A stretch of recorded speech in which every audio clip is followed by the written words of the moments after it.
Hello, hello, hello. Good morning, good evening, good afternoon. Welcome to the Indian Military History Podcast.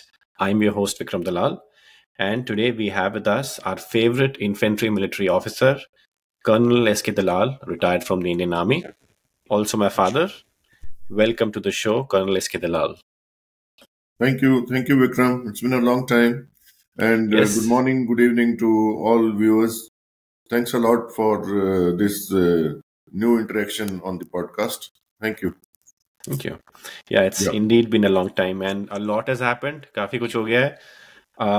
तो आज हम जो discuss करने वाले हैं वो जो जो कुछ भी मिडिल ईस्ट में हो रहा है अभी और उसका क्या इम्पैक्ट है अभी अक्टूबर 7 से जो हुआ है उसके बाद इसराइल ने क्या किया, गाजा में क्या हो रहा है, इंटरनेशनल कम्युनिटी का उस पर क्या रिएक्शन है, क्या एक्सपेक्टेशंस थी, और उसके बाद फिर हम यमन की तरफ जाएंगे, यमन क्या कर रहा है, और इंटरेस्टिंगली ईरान ने पाकिस्तान के ऊपर कुछ मिलिट्री स्ट्राइक्स करे, पाकिस्तान ने रिटेलिटरी स्ट्राइक्स करे.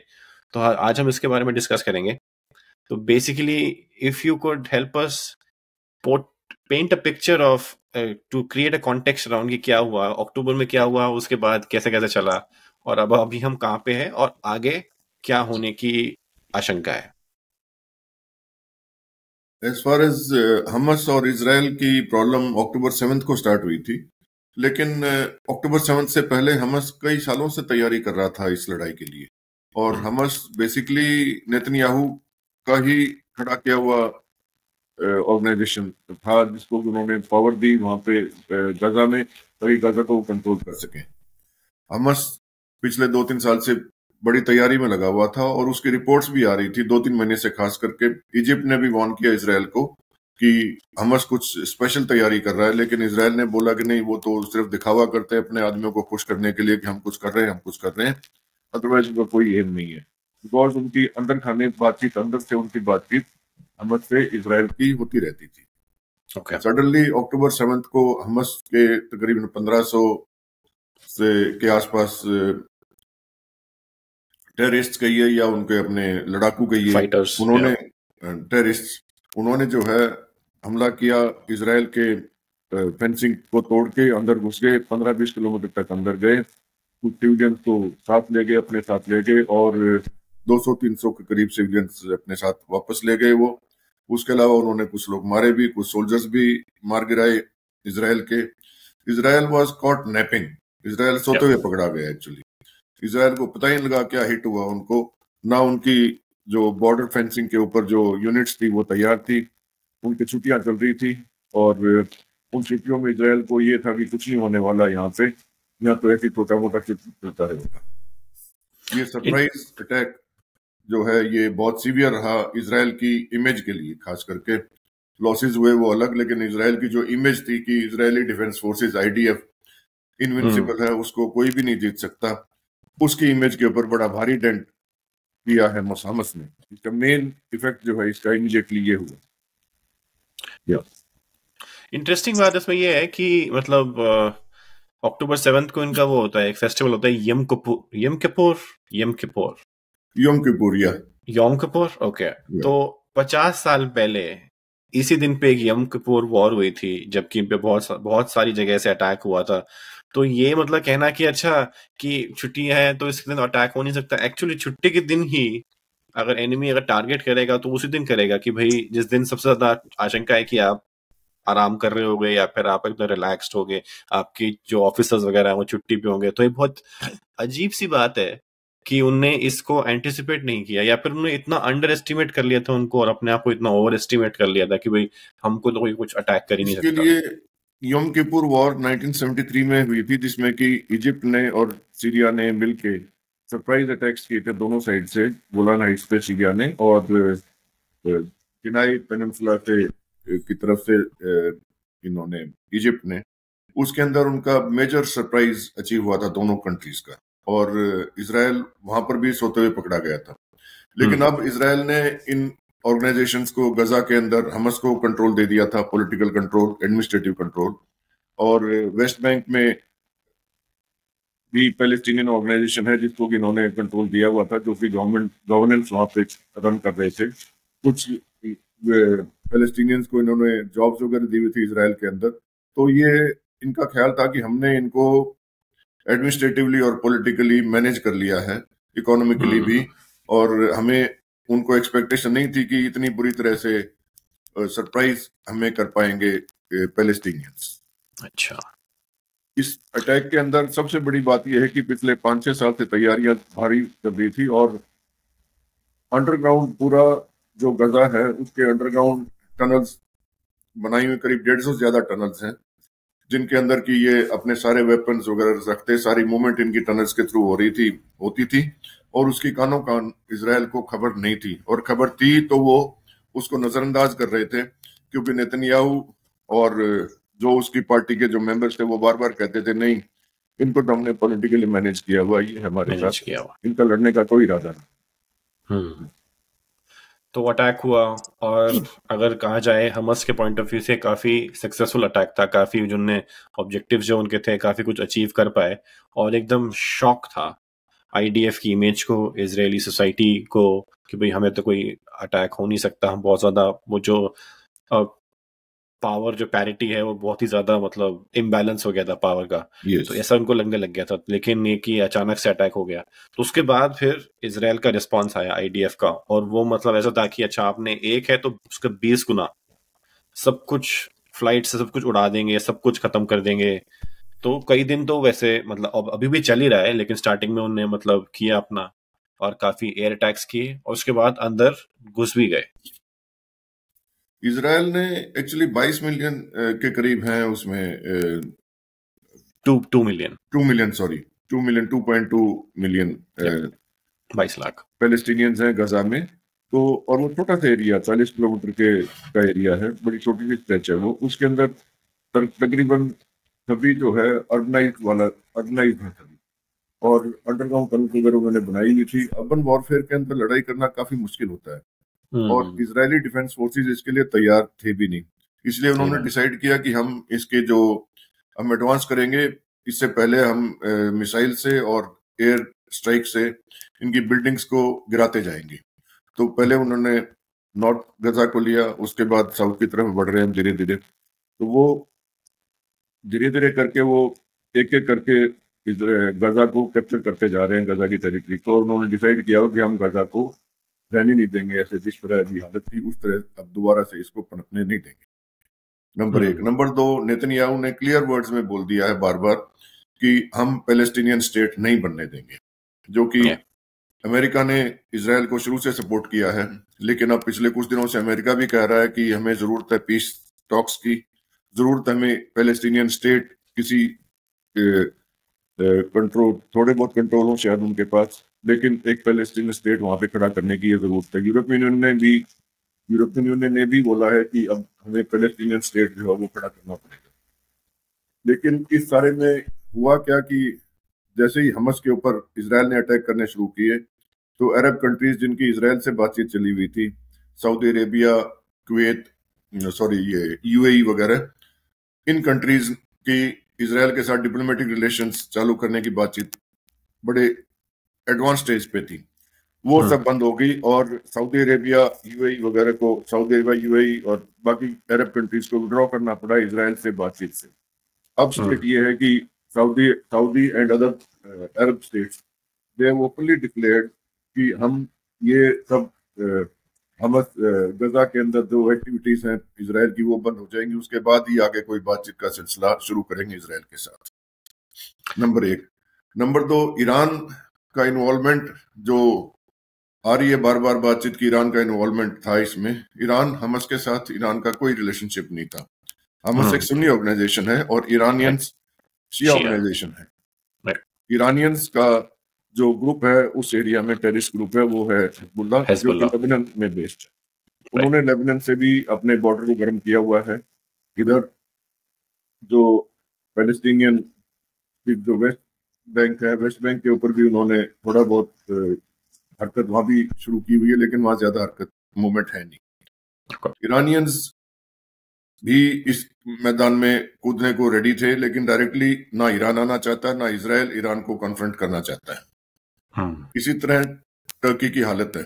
तुर्की भी इस सब एक्टिविटी से नाराज है और वो चाहता है कि इसराइल ये गजा के अंदर बम्बार्डमेंट्स, गजा के अंदर अटैक्स बंद करें। तुर्की और ईरान की आपस में बातचीत भी हुई है। और अमेरिका की जहां तक हालत है, अमेरिका ओपनली सपोर्ट कर रहा है इसराइल को, लेकिन अमेरिका की ओपन सपोर्ट से सऊदी अरेबिया और तुर्की खास करके, ये दोनों अमेरिका के इस रवैये से खुश नहीं है, बिल्कुल ही नाराज है।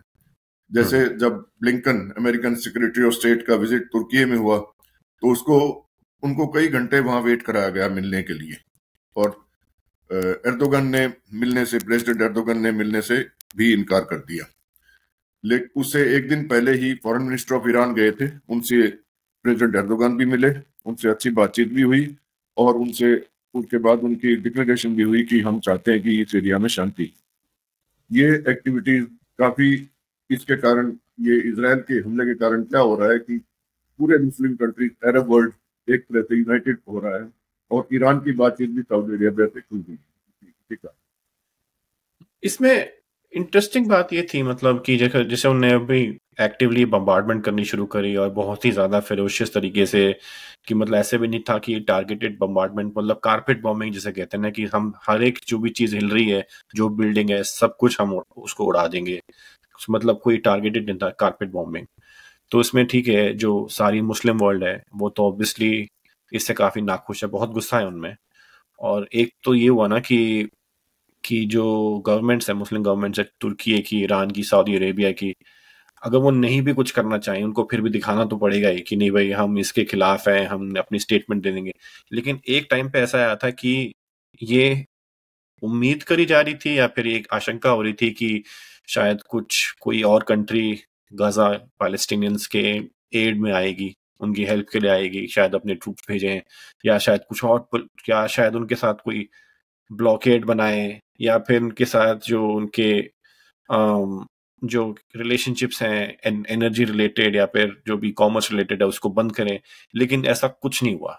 सिर्फ एक कंट्री जो थी, जो कि आई है उनको सपोर्ट करने के लिए, वो है यमन, जो कि बहुत ही गरीब कंट्री है, जो कि अभी 7-8 साल उनके ऊपर खुद ही सऊदी अरेबिया ने और अमेरिकन ने बॉम्बिंग करी थी। बहुत ही मतलब बैकवर्ड कंट्री है, लेकिन उन्होंने थोड़ा बहुत कोशिश करी है कि हम कुछ करें, और काफी उससे वो भी हुआ है, काफी फर्क भी पड़ा है, क्योंकि वो एक ब्लॉकेड कर पाए हैं, राइट।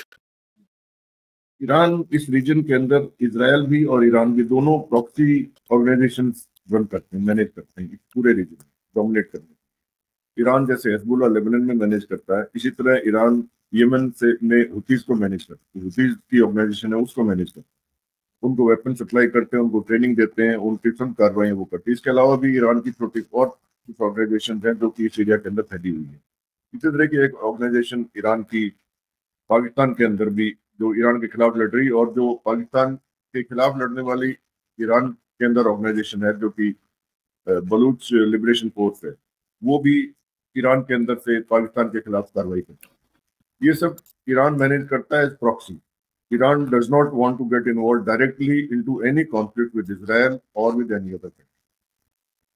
नंबर 2, इसराइल भी इसी तरह से अपनी प्रॉक्सीज लगाए हुए हैं, जिसमें कि सभी लोगों का ये मानना है कि आईएस और इस तरह के और कुछ इस्लामिक ऑर्गेनाइजेशन हैं जो कि इसराइल सपोर्टेड और यूएस सपोर्टेड और इसराइल फंडेड और यूएस फंडेड। ये ऑर्गेनाइजेशन इराक बेस्ड भी हैं, ये ऑर्गेनाइजेशन और कंट्रीज में भी हैं। तो ये प्रॉक्सी वॉर्स चल रही हैं। अब जैसे ये लड़ाई और बढ़ी तो ईरान को बीच में, ईरान ने, हिजबुल्लाह ने अपना बॉर्डर गर्म किया कुछ हद तक, लेकिन ईरान नहीं चाहता कि ये वॉर हिजबुल्लाह की तरफ ज्यादा बढ़े। उन्होंने हुतीज ने शुरू कर दिया। हुतीज ने रेड सी के अंदर इस वॉर जोन को एक्सपेंड करने के लिए, रेड सी के अंदर उन्होंने, रेड सी के अंदर जो है जितनी भी शिप्स हैं उनको रेड सी को ब्लॉक करने का उन्होंने ऐलान किया कि रेड सी के थ्रू जो भी इसराइल के लिए साजो सामान जाएगा, उन शिप्स को हम ब्लॉक करेंगे, कॉमर्स की हो या वेपन्स की हो या कोई भी। और इस कार्रवाई के अंदर उन्होंने रेड सी के अंदर जितनी भी शिप्स उस टाइप की आई उनको अटैक करना हुतीज ने शुरू कर दिया, with missile, with drones etc., which obviously are coming from Iran through Houthis, and they are using. Yeah. इसमें दो चीजें पे अगर आप थोड़ा बहुत इलेबोरेट करोगे तो हेल्प होगी। पहली बात यह है कि what is the importance of Red Sea. अगर आप रेड सी को ब्लॉकेड कर रहे हो तो उससे इतना बड़ा क्या इम्पैक्ट हो रहा है, तो अगर आप उस पर थोड़ा थोड़ा इलेबोरेट करो तो है। रेड सी के थ्रू पूरी ट्रेड चलती है जो कि सुएज कनाल के थ्रू आती है, फिर रेड सी से होके अगर आप मैप दिखा सकते हैं तो आई बी ग्रेटफुल। अगर आप you can show the map in the background, that will Okay. Clear the picture. हाँ, अब मैं एक बार सेटअप करता हूँ। जी।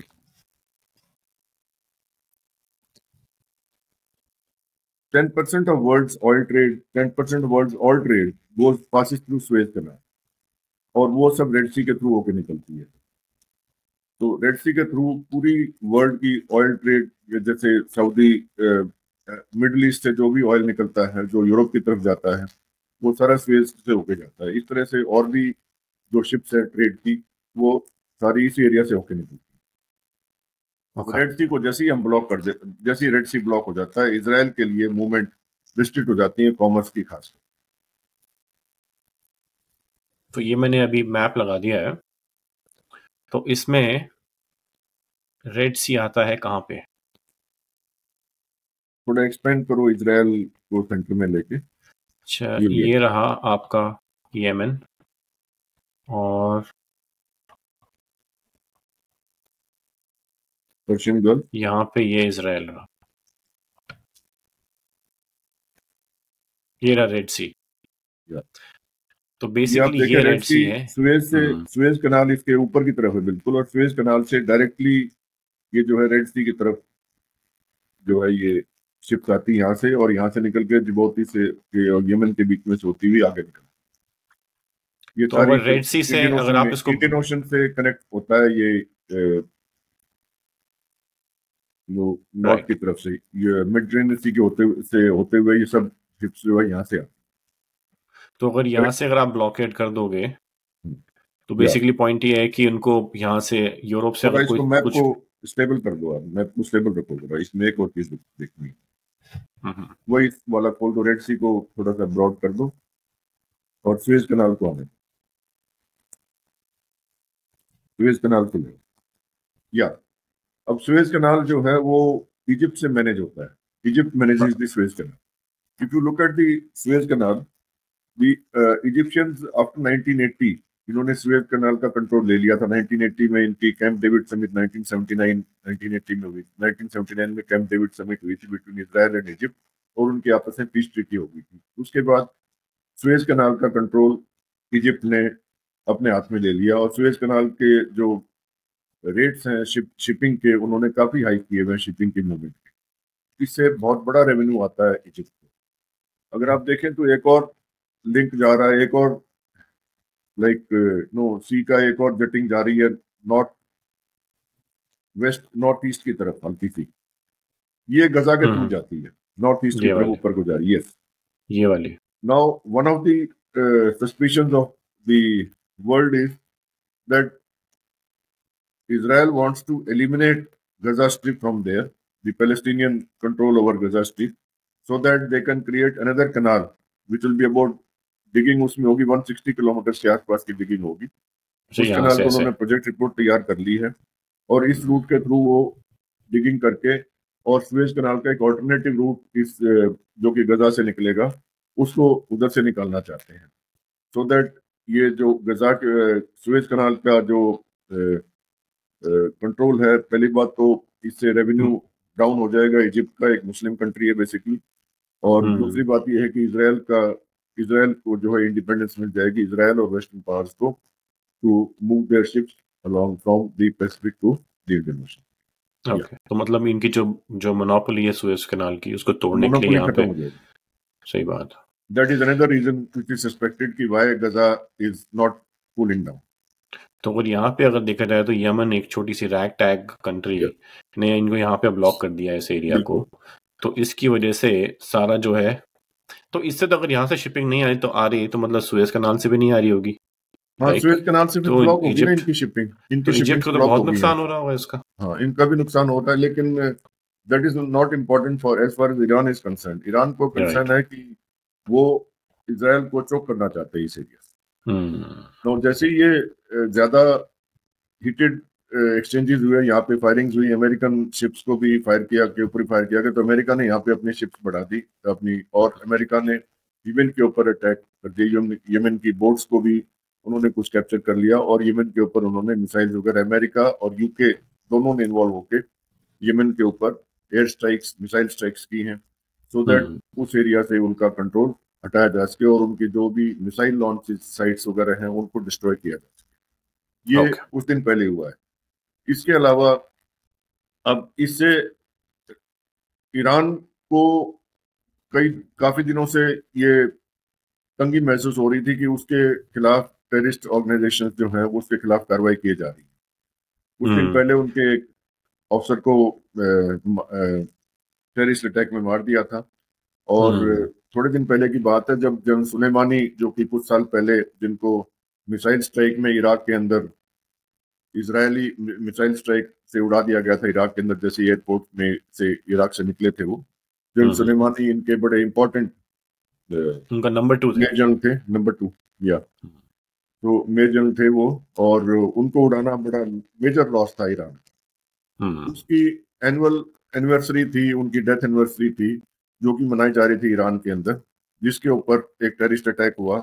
और उसके अंदर अभी मतलब पिछले हफ्ते 10 दिन जनवरी पहले 3rd, ये जनवरी 3rd को हुआ था, जनवरी 3rd, राइट, जनवरी 20 एग्जैक्टली। तो 2020 जनवरी 3rd को जनरल सुलेमानी को असैसिनेशन हुआ था, और उसके बाद फिर उसकी एनिवर्सरी के ऊपर जो है वो उन्होंने टेररिस्ट अटैक हुआ, जिसके अंदर about 84 people died in that and about 100+ people were injured. This was again a direct terrorist attack on Iran, which was claimed that IS had done this. IS claimed that they have done this attack. ISIS, yeah. ISIS said that उन्होंने ये attack launch किया है। ISIS का links America में और Israel में जाते हैं, और इजराइल का एक हेडक्वार्टर है इराक में, जो कि इंटेलिजेंस ऑपरेशंस इराक से ईरान की तरफ मैनेज करता है। वो हेडक्वार्टर को टारगेट किया गया। उसके बाद ईरान की तरफ से एक सीरिया में भी कुछ इंटेलिजेंस ऑपरेशंस हैं जो कि इजराइल कंट्रोल थे आईसिस के, उनको भी टारगेट किया। और साथ साथ ईरान ने पाकिस्तान के अंदर भी जो एक टेररिस्ट ऑर्गेनाइजेशन जैशल अहद, उसको भी इन्होंने टारगेट किया to attack. Now these three countries simultaneously these attacks were launched. Iraq के अंदर जो मोसाद का सेटअप था उसके ऊपर अटैक, मिसाइल अटैक हुआ, सीरिया के अंदर अटैक हुआ, और जैसे अदल, yes the correct name is जैसे अदल, एक टेररिस्ट ऑर्गेनाइजेशन जो कि बलूचिस्तान बेस्ड है पाकिस्तान के अंदर, उसका हेडक्वार्टर के ऊपर भी ईरान ने टेररिस्ट अटैक, ईरान ने मिसाइल अटैक लॉन्च किया, ड्रोन एंड मिसाइल अटैक्स। अब आते हैं पाकिस्तान ईरान की कॉन्फ्लिक्ट के ऊपर। नाउ ये अटैक जब लॉन्च हुआ तो उससे पहले अब जो खबर निकल रही हैं वो ये निकल रही हैं कि ईरान ने पाकिस्तान की आर्मी को पहले बता दिया था कि हम टेररिस्ट स्ट्रक्चर जो यहाँ पे है, मैप रखे रखो तो बेहतर है, आई थिंक, ओके सॉरी, जो बलूचिस्तान ईरान बॉर्डर का, okay let me find that again.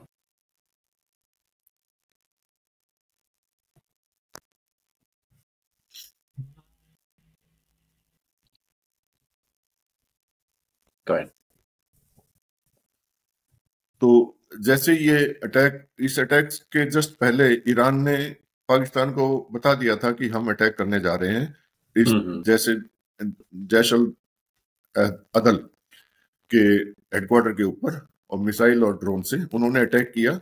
उससे कुछ नुकसान हुआ उस ऑर्गेनाइजेशन के स्ट्रक्चर्स का, और कुछ सिविलियन कैजुअलिटीज भी पाकिस्तान बोल रहा है, पाकिस्तान ने बोला कुछ सिविलियन कैजुअलिटीज हुई हैं, 2 बच्चे मारे गए हैं करके।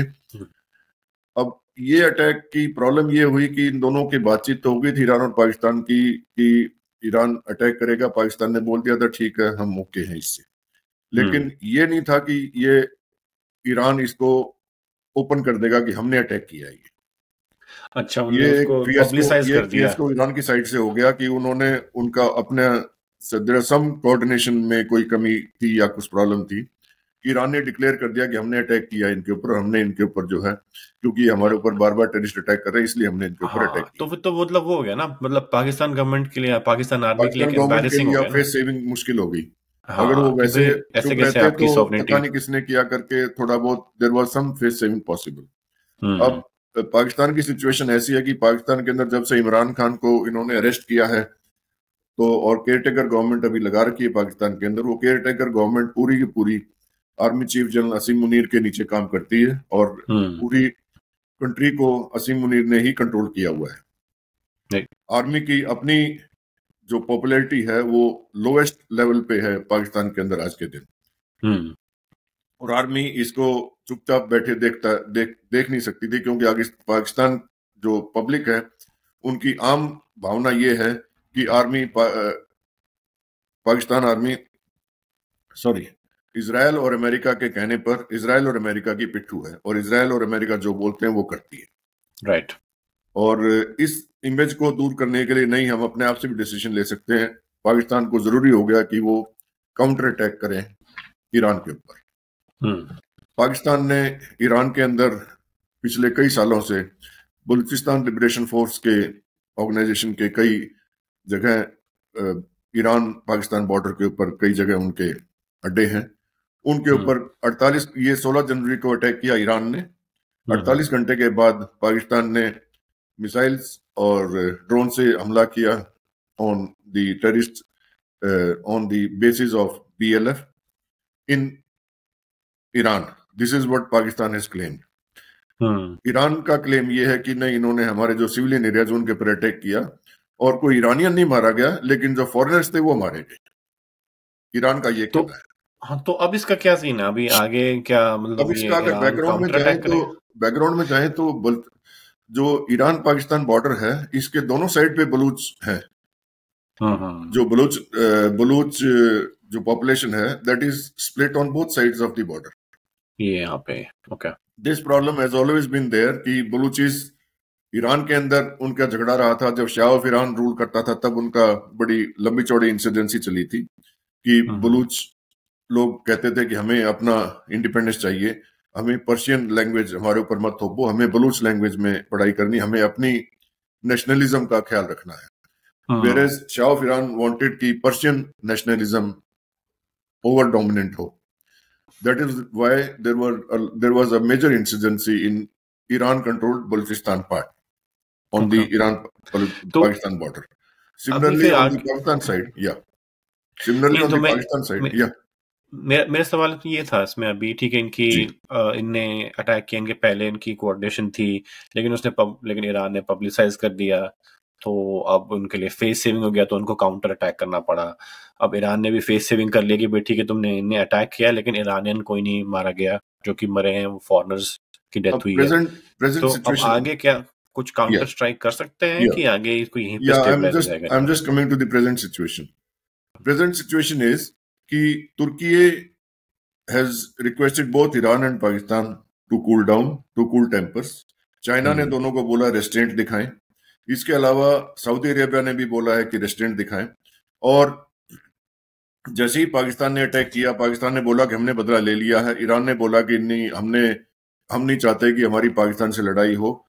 जैसे ही जब ईरान का अटैक हुआ था पाकिस्तान के ऊपर, तो ईरानियन एम्बेसडर जो कि तेहरान में गया हुआ था उस टाइम पे, उस दौरान तेहरान में था विजिट पे टू हिज कंट्री, उसको पाकिस्तान ने बोल दिया कि वापस ना आए, और ईरान के एम्बेसडर और पाकिस्तान में जो अपना एम्बेसडर था उसको वापस बुला लिया था पाकिस्तान ने। अच्छा। अब जब ये पाकिस्तान की स्ट्राइक भी होगी और पाकिस्तान का फेस सेविंग हो गया, तो पाकिस्तान ने भी कूल डाउन करना शुरू कर दिया। ईरान ने बोला कि हमने ये कार्रवाई, हम नहीं चाहते कि हम पाकिस्तान के साथ लड़ाई करें, हम दोनों पड़ोसी देश हैं, एक मुस्लिम कंट्रीज हैं, और हम चाहते हैं एक दूसरे के साथ पीसफुली रहें। इसी तरह से पाकिस्तान में भी आवाज उठ रही है कि हम लड़ाई नहीं चाहते ईरान के साथ, और हम इस बॉर्डर को कूल रखना चाहते हैं। ये दोनों तरफ से cooling down of tension started, and it is expected कि अब इसके आगे कोई खास कार्रवाई दोनों तरफ से नहीं होने वाली है। ये वन टाइम एफर्ट थी। इसका मैसेज अलग था। ईरान ने ये मैसेज दिया वर्ल्ड को, खास करके पाकिस्तान को और अपने नेबरिंग कंट्रीज को, सबको, कि अगर आप लोग आप लोगों के एरिया से हमारे एरिया के अंदर अटैक्स होते रहेंगे तो हम स्ट्राइक करेंगे उन उन जगहों पे जहां से हमारे ऊपर अटैक आ रहे हैं। अब इन्होंने जैशल अदल को क्यों अटैक किया? जैशल अदल ने पिछले कुछ दिनों में कुछ एम्बुशेस किए लगाए थे, जिसमें कि एक कर्नल, इजरायली रेवोल्यूशनरी गार्ड के कर्नल और कुछ जवान उनके मारे गए थे। 10-12 जवान इजरायली करीब मारे गए थे। ईरानियन रेवोल्यूशनरी ईरानियंस के, यस, उन्होंने एम्बुश किया था ईरानियंस के ऊपर, और इससे काफी उनको रंज था, उनको गुस्सा था इस बात का कि ये कार्रवाई हो रही है और पाकिस्तान के अंदर से हो रही है, और इसको अमेरिका सपोर्ट कर रहा है। अमेरिका डायरेक्टली सपोर्ट कर रहा है इस टेररिस्ट ऑर्गेनाइजेशन को। ये सबको पता था और पिछले कई साल से चल रही है। टेररिस्ट ऑर्गेनाइजेशन को यहाँ बेस बनाने के लिए जनरल मुशर्रफ ने लगाया था, क्योंकि जब अफगानिस्तान के ऊपर अमेरिका का हमला हुआ तो अफगानिस्तान के अंदर जितने पाकिस्तान के एलिमेंट्स, पाकिस्तान सपोर्टेड एलिमेंट्स जितने वहां काम कर रहे थे, उनको इन्होंने कहीं न कहीं एंगेज करना था। कुछ को इंडिया की तरफ मुंह कर दिया, कुछ का ईरान की तरफ मुंह कर दिया, और ये ऑर्गेनाइजेशन जो है इसको यहाँ पे सेट कर दिया, और ताकि वो ईरान की तरफ मुंह रखे और इंटरनली पाकिस्तान के अंदर वो कोई गड़बड़ी ना करे। ओके, उनको वहां पे एंगेज करके, वहां पे बिजी करके उनको छोड़ दिया था। ये तब से चल रहा था कार्रवाई इनका। ओके जी। तो coming back to the overall conflict, overall अभी जो सिनेरियो है इन द मिडिल ईस्ट, तो कई सारी तो अटैक जो है वो जारी है गाजा के ऊपर, इजरायली डिफेंस फोर्सेस का। अमेरिका का लग नहीं रहा कि अमेरिका पॉलिटिकली भी इतना उसमें अभी करेज है नहीं इंटरनली कि इजरायली गवर्नमेंट को कुछ बोल सके, तो उनको पूरा सपोर्ट करना ही पड़ता है। बाकी सारी मुस्लिम कंट्रीज ऐसा लग नहीं रहा कि वो एक, या कोई बड़ी मेजर कंट्री है ऐसा है नहीं कि इतनी स्ट्रांग है कि भी आ सके हेल्प के लिए। तो आगे क्या लग रहा है कि आगे क्या होने वाला है, क्या उनका गेम प्लान क्या है? या before that I will just talk about India के ऊपर इसका क्या असर आ रहा है। Okay. जैसे ही हुतीज ने रेड सी को ब्लॉक किया तो Indian external affairs minister Jaishankar साहब ये ईरान विजिट गए, इमरजेंसी विजिट हुई ईरान में इनकी, और इन्होंने ईरानियन से डिस्कस किया अपनी रिलेशंस को, और ईरानियन से इस एरिया के अंदर कूलिंग के लिए रिक्वेस्ट किया। ईरानियंस का जो पाइपलाइन और जो रेल लाइन और जो पोर्ट का प्रोजेक्ट था चाबहार वाला, वो स्टॉल था जो कि इंडिया के साथ लग के इंडिया और ईरान ने इकट्ठा बनाना था, जो कि हमारी एग्रीमेंट हो रखी थी। वो स्टॉल था, उसके ऊपर बातचीत हुई। तो ईरान ने external affairs minister of India को क्लियर वर्ड्स में बोल दिया कि पहले हमारे नुकसान की भरपाई होने दो, उसके बाद हम आगे बात करेंगे। यानी उन्होंने इस प्रोजेक्ट को आगे अभी स्टॉल ही रखने की कार्रवाई पर जोर दिया है। यानी इस प्रोजेक्ट को वी डू नॉट एक्सपेक्ट कि Indian commerce activities can commence in this area very soon. Number one. Okay. Number two, external affairs minister wanted ki cooling off of relations ho. Why he went on an emergency mission to Iran? Now, जब India की position हम देखते हैं तो India इस पूरे conflict के अंदर एक प्रो इजराइल स्टैंस लिए हुए है शुरू से। हालांकि बीच बीच में इंडिया ने बोला है कि पैलेस्टीनियंस का अपना राइट है, पैलेस्टीनियंस का स्टेट होना चाहिए, लेकिन basically India has been siding with Israel and USA. USA and Israel are doing what Netanyahu says.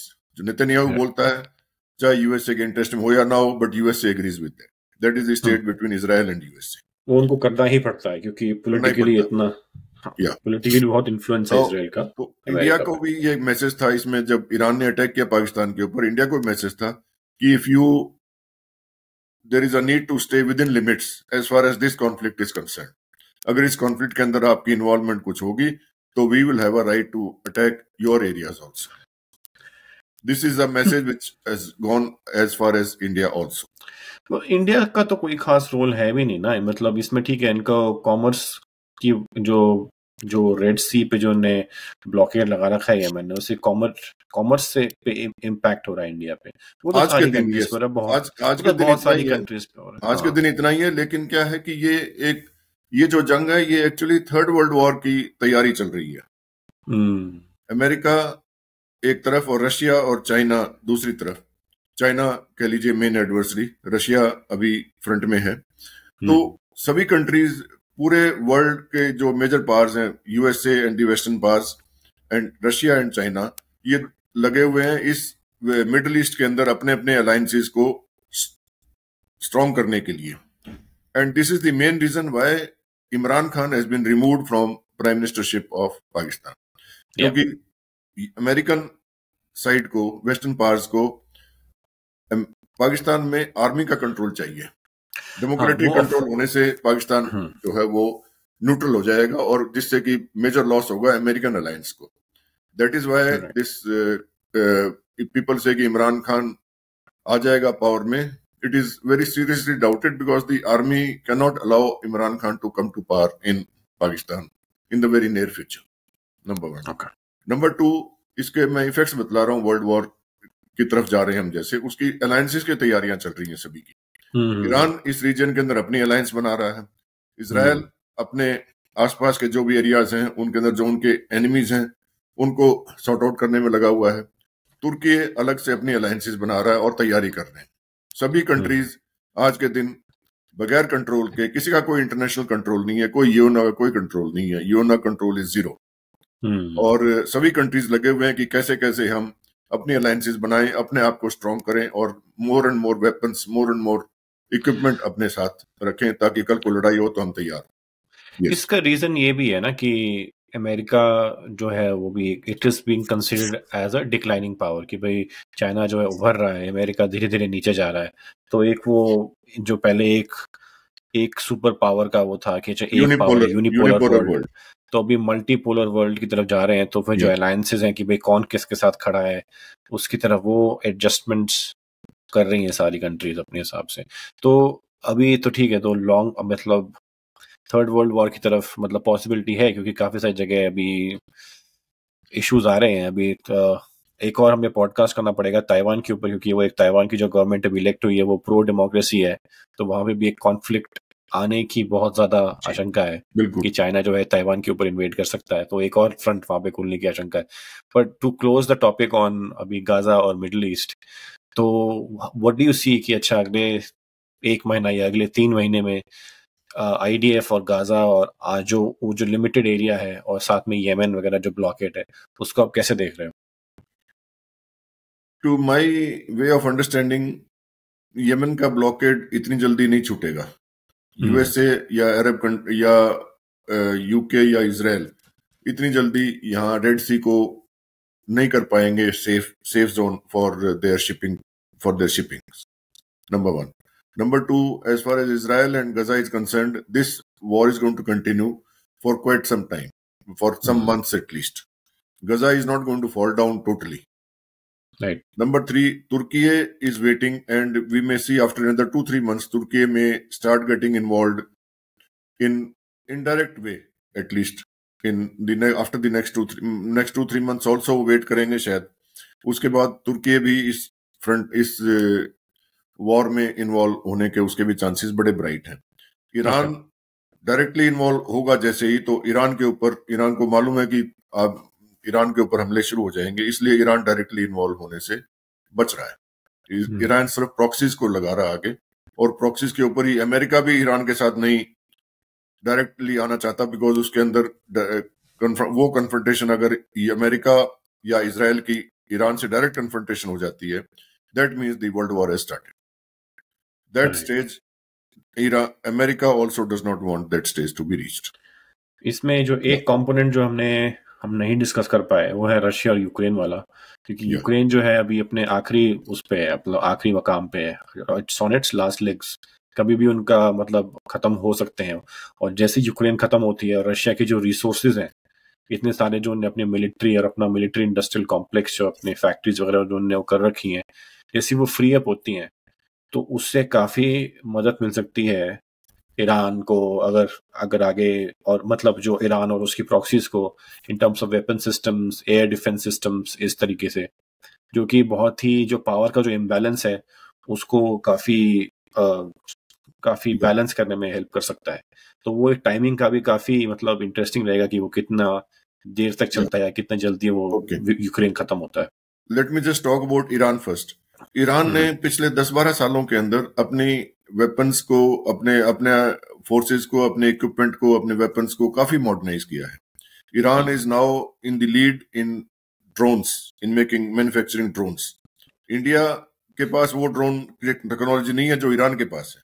Right. हम इजराइल से ले रहे हैं टेक्नोलॉजी, लेकिन ईरान अपनी इजराइल से के लेवल की टेक्नोलॉजी बना के, और ईरान उनको एक्सपोर्ट भी कर रहा है. ईरान ने अब ईरान से अपने ड्रोन्स उन्होंने एक्सपोर्ट भी किए. इसी तरह तुर्की ने भी अपनी टेक्नोलॉजी को लास्ट 10-12 सालों के अंदर अपने आप को टेक्नोलॉजिकली अपग्रेड किया. दोनों कंट्रीज ने काफी टेक्नोलॉजिकली अपग्रेड किया इन डिफेंस आर्मामेंट इंडस्ट्री के अंदर, और इसका फायदा अभी दिखाई दे रहा है. बिकॉज जो जैसे अमेरिका ने अपना फ्लीट वहां पे लगाया, लेकिन उस फ्लीट की कोई खास वैल्यू नहीं है. एयरक्राफ्ट जाएगा, अटैक करके आ जाएगा. ये एक छोटा सा ड्रोन छोड़ते हैं, वो ड्रोन जो है उनका नुकसान करके आ जाता है, और ड्रोन बड़ा सस्ता पड़ता है. इतने बड़े फ्लीट मतलब एक $20,000 या $40,000 का ड्रोन है, उसको रोकने के लिए उनको $6 मिलियन की मिसाइल डालनी पड़ती है. उसको रोकने के लिए इतनी सारी इक्विपमेंट लगानी पड़ती है, डिफेंसिव मैकेनिज्म पूरा लगाना पड़ता है उनको, और इनका कोई कॉस्ट, उसमें इनपुट बहुत कम है ड्रोन्स के अंदर. तो पूरा वॉरफेयर का कॉन्सेप्ट ही चेंज हो रहा है. वॉरफेयर कॉन्सेप्ट जो है, it is now going in for a serious change towards use of these new technologies and use of AI in the warfare. Now, this is about Iran and Turkey. Coming to Russia and Ukraine. Russian forces, armed forces were weak when Ukraine war started.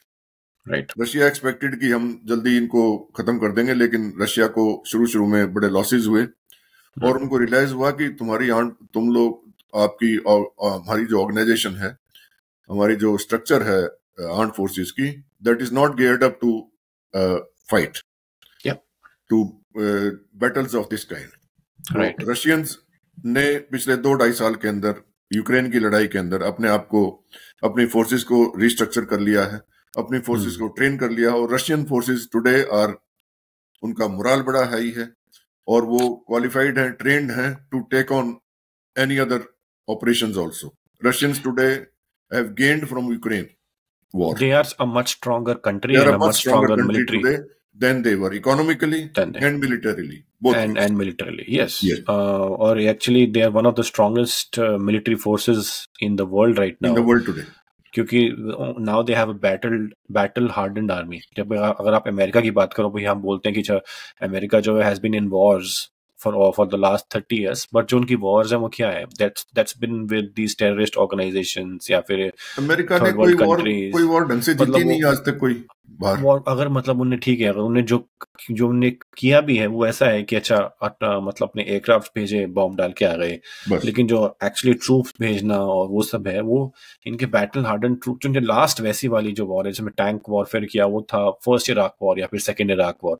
उसके बाद उन्हें कोई actually war में उसमें वो भी that was hardly any war, that was hardly any war. ठीक है, वो मतलब इतना ज्यादा. अब जो on the other hand Russia ने काफी कुछ गेन किया है, काफी कुछ सीखा है, बैटल हार्डन आर्मी हो गई इनकी, और वो सब जो लर्निंग्स हैं, क्योंकि जो यूक्रेन की जो आर्मी थी वो थी नेटो ट्रेंड. तो अगर नेटो ट्रेंड आर्मी से कैसे आपको लड़ना है, वो सब लर्निंग जो है और कंट्रीज को भी जाएगी, और वो सब वहां से सीखेंगे. और इससे काफी जो ओवरऑल जो यूक्रेन वॉर है और रशिया के साथ, उससे जो वेस्ट अलायंस है उनको काफी नुकसान हुआ है, ऐसा मेरे को लगता है. और रशिया और चाइनीज जो फ्रंट है, काफी ज्यादा फायदा हुआ. Can I talk about Russia? Sure. No, Russia की बात करें तो रशिया यूक्रेन के अंदर, रशिया ने बार बार बोला कि हम यूक्रेन के ऊपर कब्जा नहीं करना चाहते, हम किसी कंट्री के ऊपर कब्जा नहीं करना चाहते. रशिया ने क्लियरली बोला, और रशिया की आज भी पॉलिसी है कि हम लिमिटेड ऑफेंसिव जा रहे हैं. हमें क्रीमिया चाहिए था, क्रीमिया ले लिया, वो हमारा था. वो यूक्रेन में चला गया था गलती से, लेकिन वो रशिया का था शुरू से. रशियन पॉपुलेशन वाला जो यूक्रेन पार्ट है, वो रशिया ने उसको इंडिपेंडेंट करना था, क्योंकि Ukrainians did not give the rights, enough adequate rights to the Russian populated areas. They started suppressing Russian populations. उसके लिए उनको इंटरवीन करना पड़ा. उनको लिमिटेड इंटरेस्ट था यूक्रेन के अंदर, और ये जो प्रेसिडेंट ज़ेलेंस्की ने किया है यूक्रेन के लिए, यूक्रेन को उसने बर्बाद करके छोड़ दिया. Millions of people have gone, left the country, millions have died, and now the country is in ruins. उसका कुछ नहीं, अगले कई सालों तक लगा रहेगा, वो कंट्री भुखमरी आ जाएगी वहां पे. और रशिया स्ट्रांग हो गया. रशिया ने जो जो उनके टारगेट्स थे वो तकरीबन अचीव कर लिए, और नहीं अचीव किए थोड़े दिन में अचीव कर लेगा। अभी भी रशिया कह रहा है कि हमें पूरे यूक्रेन को कैप्चर नहीं करना है, वी आर नॉट इंटरेस्टेड। हाँ, उनको रशियंस मतलब डू क्यों, not want to go beyond a certain degree crossing their हाँ बॉर्डर्स, दे मतलब जस्ट वांट कि व्हाई हमारे वुड दे, बॉर्डर के ऊपर नेटो ना आए। राइट, मतलब बड़ा उनको क्लियर वो कट है। क्यों अपना वो इंसर्जेंसी लें कि भाई हम अपना नहीं, जो वो बड़ा पॉपुलेशन क्लियर हमारे है। अंडर रहना ही नहीं दैट वे चाहती। पुतिन्स पॉलिसीज आर वेरी क्लियर कि वेरी हमने क्लियर, फालतू इंसर्जेंसीज नहीं पालनी है, अपने लिए मुसीबत नहीं पालनी है, हमने अपनी लिमिट्स में रहना है और अपने बॉर्डर को सिक्योर रखना। अपने बॉर्डर को सिक्योर रखने का बेस्ट तरीका यही है कि नेटो फोर्सेस हमारे बॉर्डर के ऊपर लाइन अप ना हो। Right. That is why Ukraine के ऊपर उन्होंने अटैक किया था। या तो काफी काफी कुछ हो रहा है अभी, मतलब रशिया यूक्रेन, अभी ताइवान में शायद ओपन फ्रंट हो जाए, मिडिल ईस्ट इज ऑलमोस्ट मतलब इट्स इन केओस, बट अभी और भी केओस होने की चांसेस हैं। तो और बहुत सारी कंट्री जो है, एक रीअलाइनमेंट हो रहा है from a unipolar to multipolar world. तो ये काफी कुछ अभी अभी देखना पड़ेगा कि अगले आने वाले हफ्ते, वीक्स या महीनों में क्या इसमें चेंजेस आएंगे, तो उसको हम एक कड़ी नजर रखेंगे। या तो और कुछ जाने से पहले कुछ आप कहना नहीं, चाहते हैं? नथिंग, बस इतना ही है कि ये सिचुएशन बड़ी फ्लक्चुएटिंग है और डेली चेंजेस होने वाले हैं इसमें। And every the super powers, Russia हो, चाइना हो, चाहे यूएसए हो, they are looking at their future alliances. वो फ्यूचर को देख रहे हैं और उस राइट, मुताबिक वो यहाँ पे कार्रवाई कर रहे हैं। सही बात। That is what alright, it is. या कूल, काफी इंटेंस काफी कुछ, काफी या इंटेंसिटी के साथ हो रहा है काफी कुछ वर्ल्ड में। लाइक उम्मीद तो यही होती है कि भाई एक पीसफुल रेजोल्यूशन हो जाए, बट कभी कभी अगर पीसफुल रेजोल्यूशन ना हो तो फिर वॉर करनी पड़ती है, और उसके बाद आपके जो ऑब्जेक्टिव्स, आपके जो इंटरेस्ट है, उनके लिए आपको लड़ाई भी करनी पड़ती है। तो on that sad note, I think we will end today's podcast. Thank you so much for joining, and please like, subscribe, comment to Indian military history. Videos देखते रहिए, हिंदी वाले भी, इंग्लिश वाले भी, और हमें सपोर्ट करते रहिए। और पेट्रियन है, वहाँ पे आप हमें डोनेशंस दे सकते हैं to for us to get more equipment, to get more interviews, stuff like that. So thank you so much, Colonel SK Dalal, and thank you, we'll talk to you soon. Thanks a lot, thank you.